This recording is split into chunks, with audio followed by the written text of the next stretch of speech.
E aí, pessoal, tudo bem? Na aula de hoje, a gente vai falar sobre a biofísica da audição e vamos discutir um pouco isso aí. A biofísica da audição, na verdade, ela é o estudo dos mecanismos pelos quais o ouvido recebe a onda sonora e ele vai distinguir as frequências, assim como transmitir a informação que chegou para o sistema nervoso central, que é onde seu significado vai ser decifrado. Primeiramente, para a gente entender um pouco mais sobre esse assunto, a gente consegue distinguir o ouvido e separar ele em três partes diferentes. A primeira é o ouvido externo, que é a parte que vai receber a onda sonora e compreende o pavilhão auricular, que seria vulgo orelha, o meato acústico externo e a membrana timpânica. O ouvido médio, ele localiza-se na espessura do osso temporal e ele vai separar o tímpano da superfície óssea do ouvido interno. Na sua porção anterior, ele se comunica com a faringe a partir da trompa de Eustáquio, e em sua porção posterior ele se comunica com as cavidades cheias de ar do processo mastoide do osso temporal. O ouvido interno, ele é a parte complexa do ouvido, que também recebe o nome de labirinto, que esse nome foi dado, inclusive, devido à sua complexidade. O labirinto ósseo ele é formado por uma cavidade central, de forma irregular, o vestíbulo, onde desembocam de um lado os canais semicirculares e de outro a cóclea.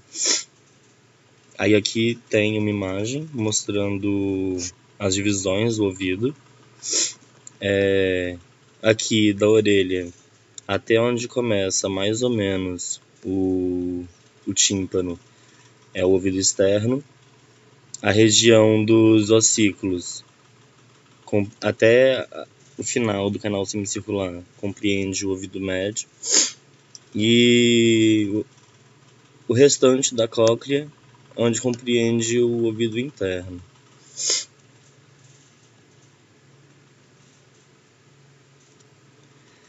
A condução do som da membrana timpânica para a cóclea, ela ocorre da seguinte maneira: a membrana timpânica e os ossículos,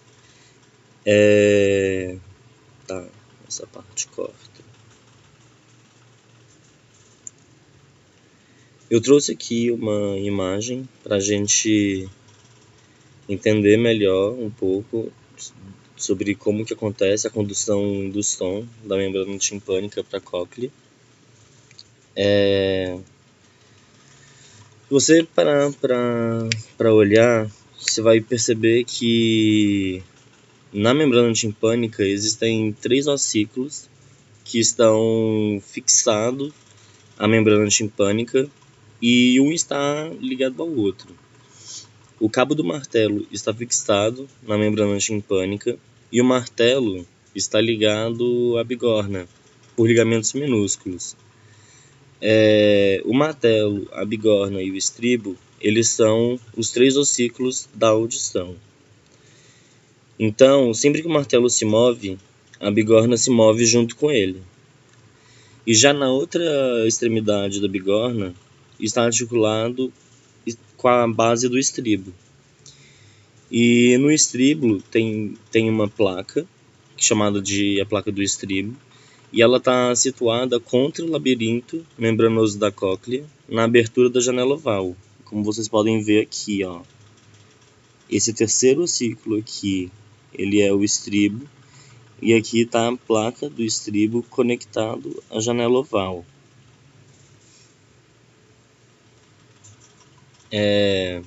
A articulação da bigorna com o estribo vai fazer com que ele empurre para frente a janela oval e, consequentemente, o líquido coclear que está do outro lado da janela oval, toda vez que a membrana...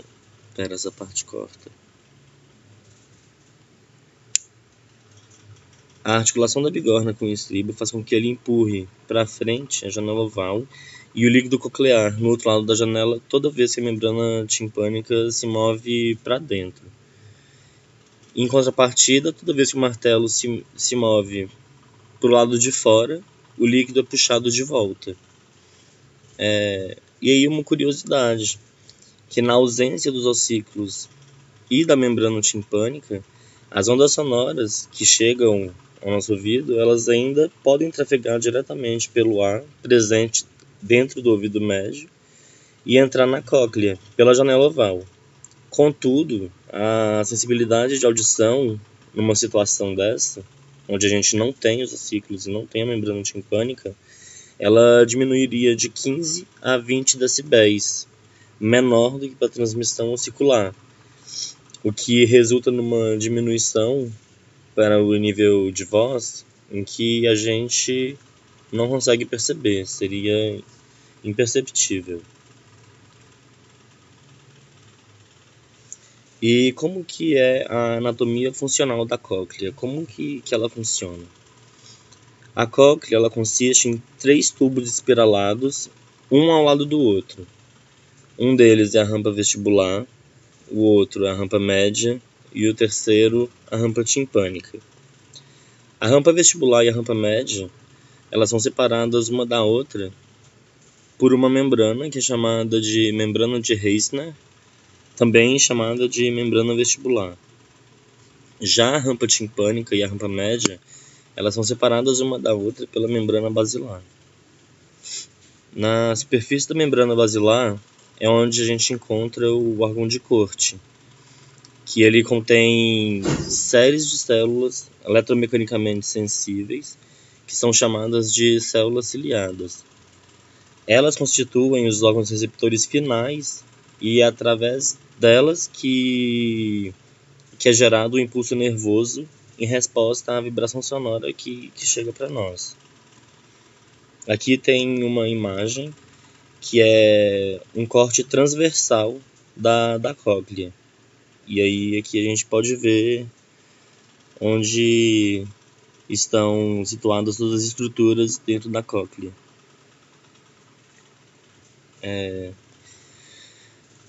As vibrações sonoras, elas entram na rampa vestibular pela placa do estribo, que foi mostrado na imagem anterior, e é onde está a janela oval.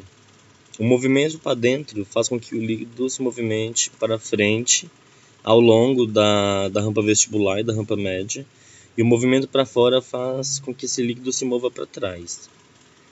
A membrana basilar ela é uma membrana fibrosa e separa a rampa média da rampa timpânica. Na membrana basilar contém cerca de entre 20 mil a 30 mil fibras basilares que são projetadas do centro ósseo da cóclea em direção à parede externa da cóclea.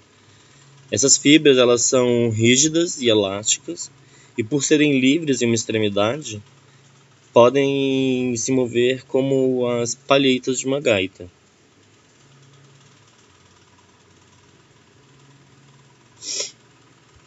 O comprimento das fibras aumentam progressivamente, começando na janela oval até o helicotrema. O helicotrema é a porção final da cóclea. Então, o que acontece? As fibras no começo, próximo da janela oval, elas são bem pequenas e o comprimento delas vai aumentando à medida que ela se afasta da janela oval. Porém, o diâmetro das fibras diminui progressivamente também da janela oval para o helicotrema, assim como sua rigidez também diminui à medida que as fibras vão aumentando o seu comprimento. Como resultado disso, as fibras curtas e rígidas perto da janela oval, elas vibram melhor em frequências mais altas, ao passo que as fibras longas e mais flexíveis, próximas ao helicotrema, elas vibram melhor nas frequências mais baixas. Isso vai determinar uma ressonância para cada uma dessas partes.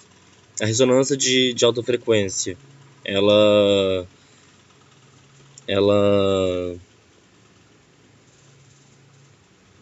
corta essa parte. A ressonância de alta frequência, ela acontece melhor enquanto ela está mais próxima da base, e a ressonância de baixa frequência, ela acontece mais distante da base, lá perto do helicotrema. Aqui tem uma imagem que representa um modelo de como seria o movimento do líquido na cóclea depois que o estríbulo empurra esse líquido.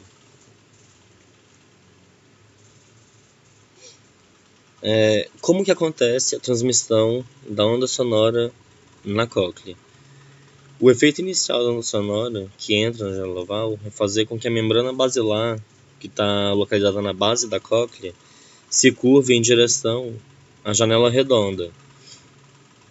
A tensão elástica que é criada nas fibras basilares quando elas se curvam em direção à janela redonda desencadeia uma onda de líquido que percorre ao longo da membrana basilar em direção ao helicotrema. E qual que é a função do órgão de Corte? O órgão de Corte está situado na superfície das fibras basilares e da membrana basilar. Além disso, o órgão de Corte ele é o órgão receptor que gera impulsos nervosos em resposta à vibração da membrana basilar. Os receptores sensoriais reais que estão presentes no órgão de Corte são dois tipos especializados, células nervosas, que também são chamadas de células ciliadas. As bases e os lados das células ciliadas, elas fazem sinapse com a rede de terminação nervosa que tem na cóclea.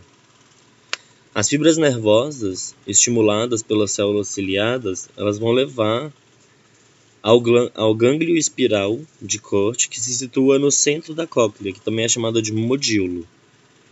As células neuronais do gânglio espiral enviam axônios para o nervo coclear e depois para o sistema nervoso central, no nível da parte superior do bulbo.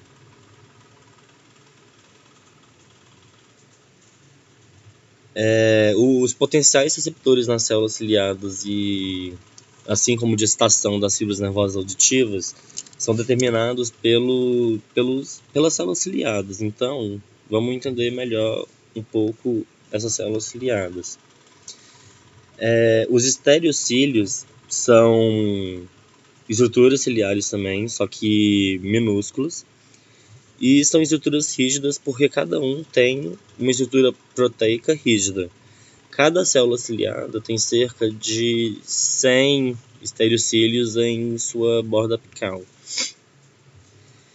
Eles ficam cada vez mais longos no lado da célula ciliada distante do modíolo, e os topos dos estereocílios mais curtos são fixados por filamentos bem finos aos lados posteriores de seus estereocílios adjacentes mais longos.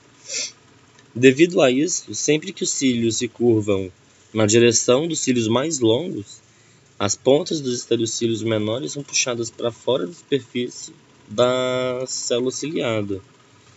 E esse movimento ele vai causar a transdução mecânica que vai abrir em torno de 200 a 30 canais condutores de cátions, e eles vão permitir que o movimento rápido dos íons potássio, principalmente com carga positiva, no líquido da rampa média circunjacente, flua para os estereocílios, o que vai acarretar na despolarização da membrana das células ciliadas.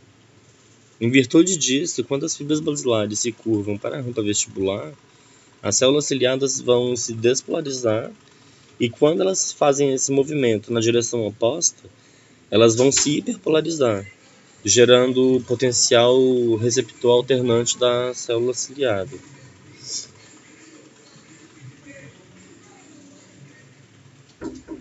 E